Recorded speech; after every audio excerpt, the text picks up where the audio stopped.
Dando continuidade ao nosso estudo hoje, vamos falar um pouquinho sobre a preposição. A preposição é a palavra que liga dois termos em uma oração. A gente sabe que oração é uma frase com verbo. Se ela tem verbo, ela é oração. Se ela não tiver verbo, ela é frase. A frase ela pode ou não apresentar verbo, mas a oração ela é obrigada a ter verbo. Então, essa palavra que liga essas orações é chamada de preposição. E há uma lista de preposições que vocês precisam saber. A, ante, até, após, contra, de, desde, em, entre, para, perante, por, per, sem, sob, sobre, traz. Essa é a lista de preposições. Vocês precisam saber e saber como utilizá-las. Por que saber como utilizá-las? Porque dependendo da frase que ela for inserida, ela pode ter um sentido diferente, tá? Ela pode ter o sentido de companhia, de finalidade, de causa, de lugar, de instrumento.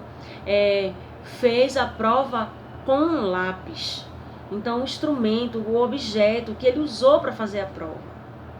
Estudou para passar de ano, então teve uma finalidade, ele teve um objetivo, ele estudou para passar de ano, tá bom? Distância, finalidade, autoria, causa, assunto.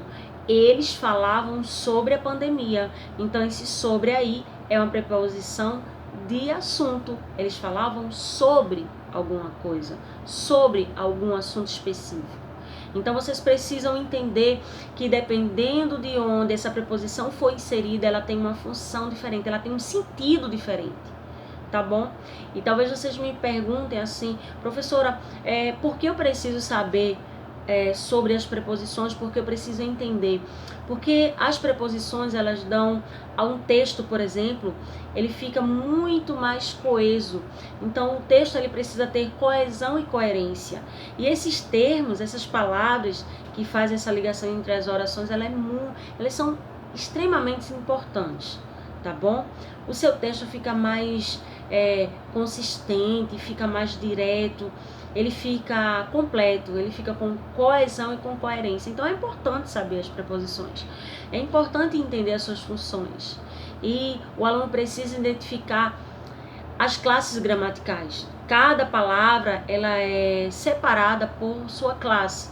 Por exemplo, substantivo é uma classe de palavras que dá nome aos seres. O adjetivo é uma classe de palavras que dá característica aos seres. As preposições é uma classe de palavras que vai fazer a ligação entre as orações. Então, nós chamamos de classes gramaticais. E é preciso o aluno identificar, ele precisa saber a que classe gramatical pertence àquela palavra, ele precisa entender como inserir aquela palavra em determinada frase ou texto, tá bom?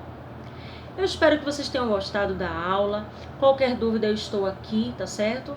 E na próxima aula veremos os elementos da narração e fábulas. Te espero na próxima aula. Bom estudo!